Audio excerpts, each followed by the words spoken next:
scene Wow.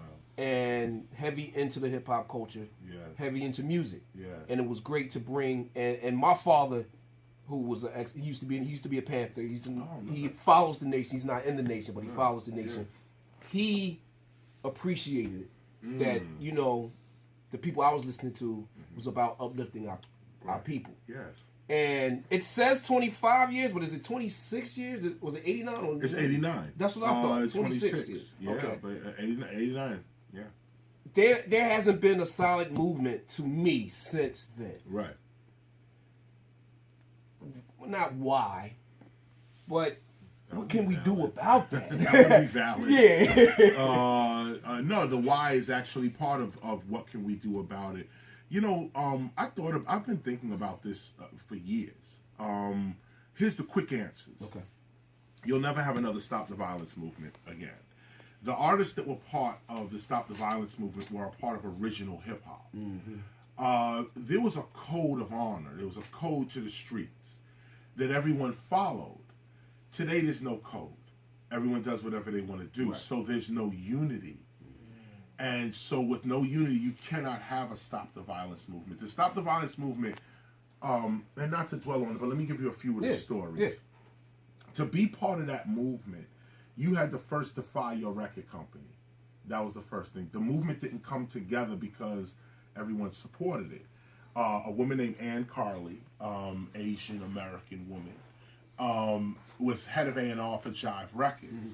She witnessed a gentleman get stabbed for his gold chain at the end of a tour, rap tour. Mm-hmm. She was so thrown back by that, she called me up and said, "You have a record on your album, by all means necessary, called Stop the Violence. Mm-hmm. We'd like to make that an entire movement and theme." Wow.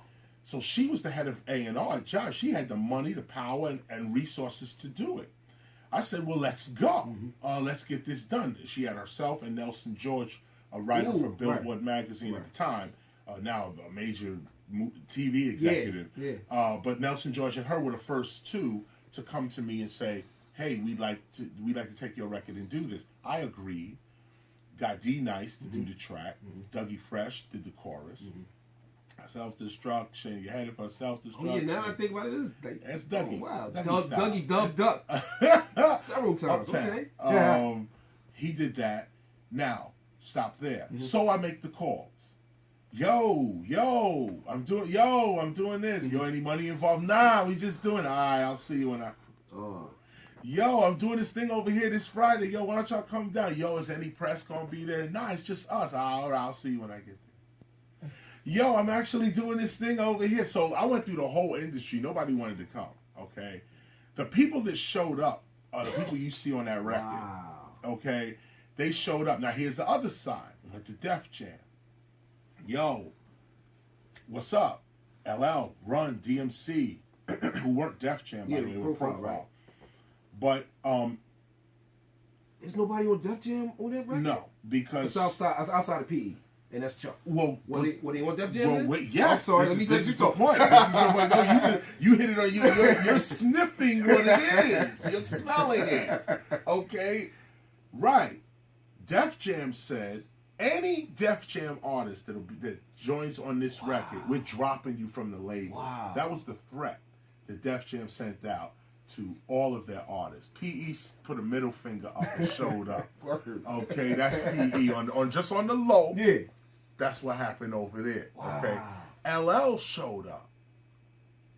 But he was getting called so hard. His management was screaming so hard for him not to do this. He co-wrote MC Light's part. Thank you. It has been solved, ladies and gentlemen. So that he could be part. He co-wrote her piece. Mm-hmm. Light wrote, he wrote, he coached Light on her thing. Right. Funky Fresh, dressed to impress, ready to party. Money in your pocket, dying. You know what the rumor was? It was Kane because he was standing in the video. Righteous. Everybody was like, "Yo, did Kane write that?" We know Like and Right, but did Kane write that? No, it was LL. LL offered his expertise on that and defied the label. and was pissed off from that moment. LL was like, yo, this is crazy, because the record came out, you saw the success. Other groups that wanted to be part and couldn't be were just heated, like Run DMC. To this day, JMJ, rest in peace. He was beefing with me from 89 to 91 when we did Heal. Right. When I did Heal, Jay, I said, yo, I'm calling you now. What's up? And Russell said then, Russell Simmons said, yo, Def Jam said, no, you show up to that Heal video. Wow. Again, we dropping you from the label. This time, LL said, forget that, I'm showing up. He went, recorded his piece, but the day of the video, Def Jam threatened to sue Jive. Come on. Oh, they was fighting for that artist not to be part. So LL is not in the video. The day the video is happening, we said everybody's supposed to be there, because we got Jonathan Demme shooting the video, you know, and so we got four other directors there. This was a no edit video, so the camera was just gonna float around this block, and everybody was gonna hit their piece, no edits, just float around and get everybody. Everyone had to be there. LL, this man has been called. We're not coming. Ruined the entire video. So Fab Five Freddy came up quick. He said, yo, let's put the box up and we'll do LL's part through the box. So everybody just be, when LL's part comes, everybody just crowds around the box. Go back, look at the Heal video that everybody listening to us now. You'll see everyone else is there except LL. And it's not LL's fault. Right. His company was dissing him and us to not be on it. Okay, go to BET. They didn't want to play the record. BET, when Self-Destruction came out, we went to Black Entertainment Television. They dissed us. Wow. You know who played the record? Yo MTV Raps. Ted Demme, rest in peace. My dude Ted Demme, who by the way was the nephew of Ted Demme, who was shooting the Heal video. Okay, so and this is before this Heal is 91, Stop the Violence is 89. So we got this video to say, yo, stop the violence in the hood. We gonna make peace cool in the hood. Right. Nah, Black Entertainment Television said nah. And you know what the excuse was? What? The record's too long. Quote. The record was 4 minutes 50 seconds. And that was too long. It was too long. The video was too long. The song was too long. And I remember saying at the time, I said, wow, peace. A message about peace is too long? How can a message about peace be too long? That's a daily discussion. Yeah. If you want to talk that for hours, no. BET would not play the record. Yo MTV Raps played it. And that's how we got heard. That's how you saw the video. Yeah. And of course Ralph McDaniels. Let me shout my man Ralph. Yeah. Video Music Box at the time was just running it crazy. And they did, and that's how the world saw it. Of course, before the internet and so on. So we had to rely on these networks. To put our stuff out. So that stopped the violence. So can it happen today? How many slaves and how many free men do we have today? That would be the question. Yeah, and that's the only way you can answer a question with a question. No. That's the only way. That's the only way. Oh man, well, thank you for continuing to do your part, even though everybody has to do their part. Thank you for continuing to do your part, not only just in the culture, but to stop the violence movement. Speaking, teaching, it's important. You're performing tomorrow at the Nova. We can't wait to see this show. VA has been waiting for a minute. You know what I'm saying? Salute to G-Man Entertainment, everybody. I am not pulling any punches. There you go, man. I start like around 86 and bring it all the way up to... And I'm doing a new album as well. Album let's talk about called Now Hear This. You mentioned Soundman off of... It was the second single. The first single was called Drugs Won. Right.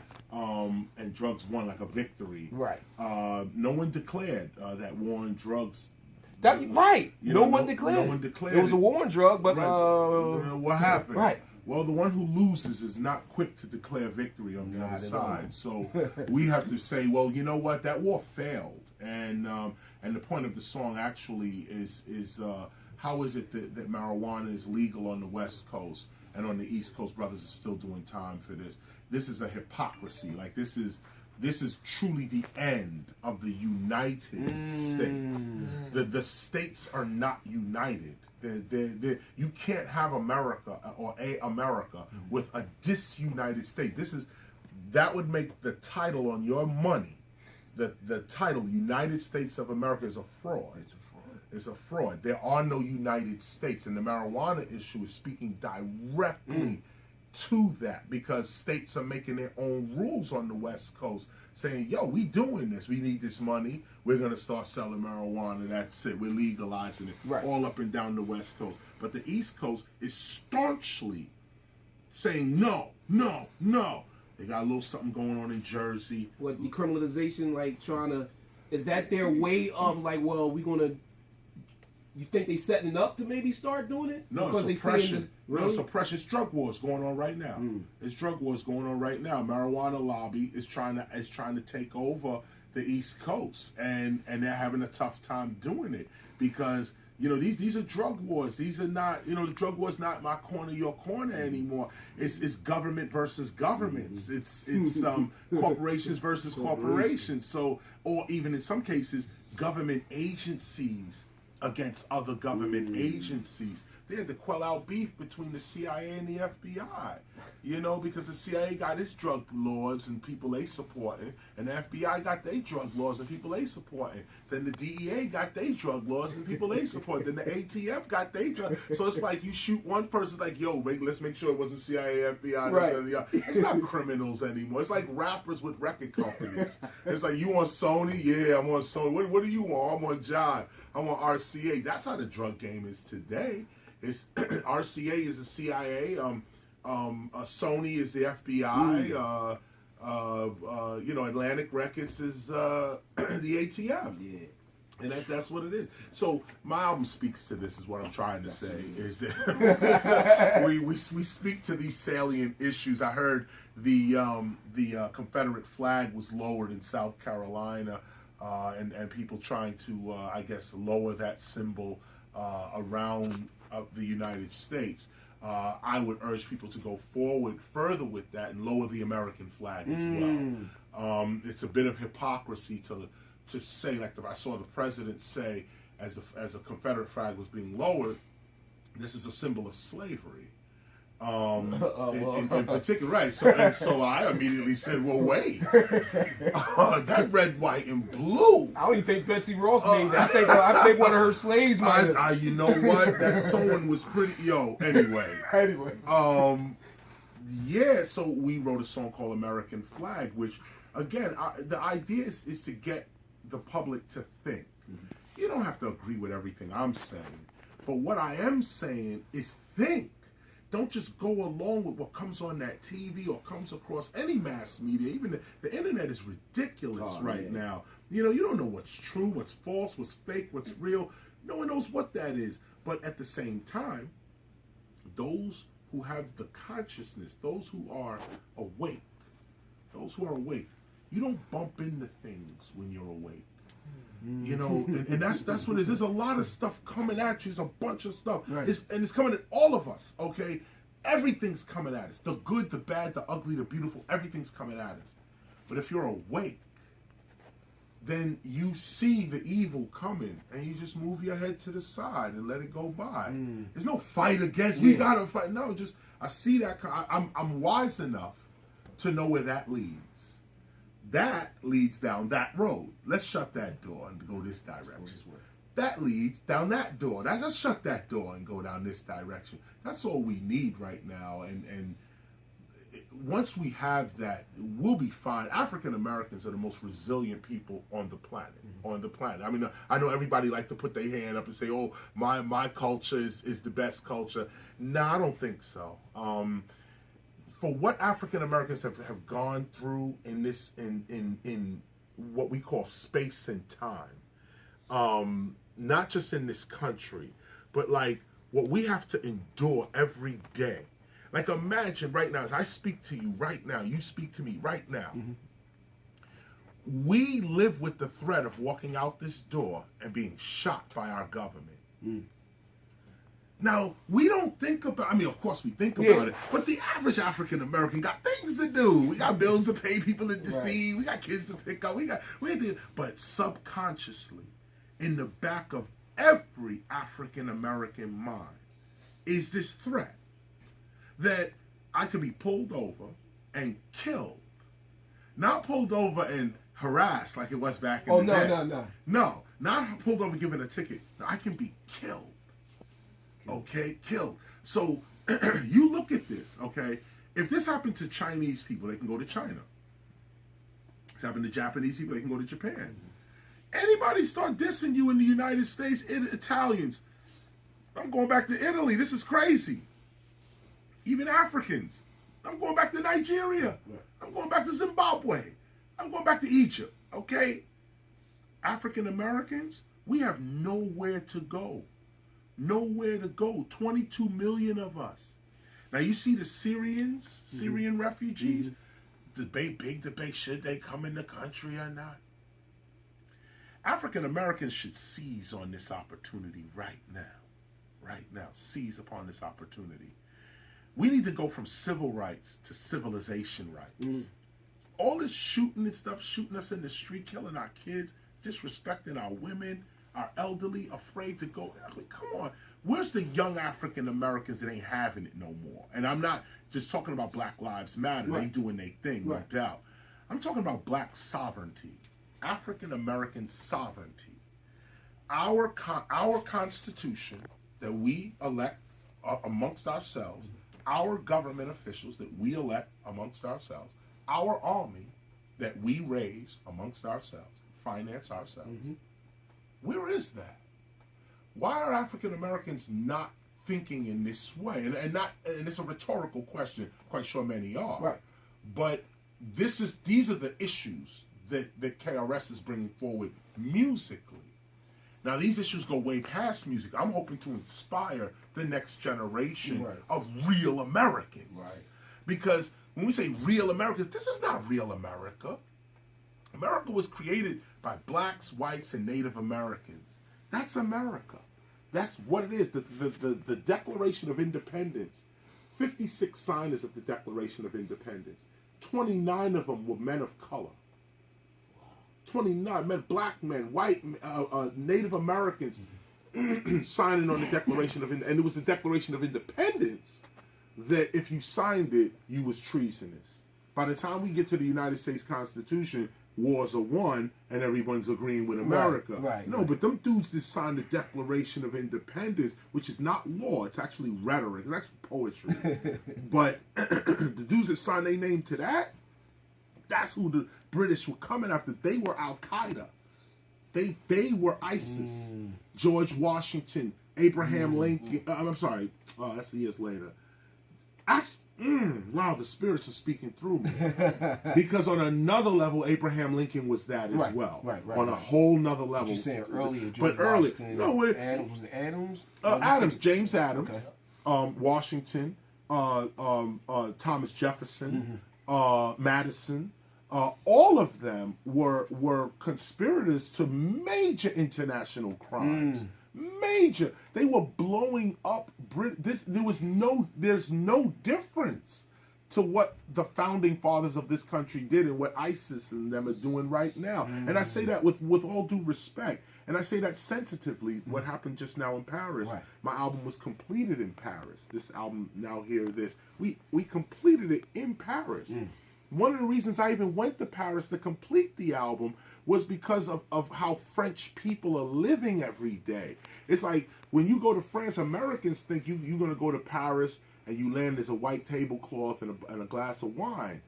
That's not Paris at all. You land in Paris, first of all, the whole of Paris is a ghetto. The whole thing. I don't know what this what they sell on TV. I don't know what that is, okay? Paris is overcrowded.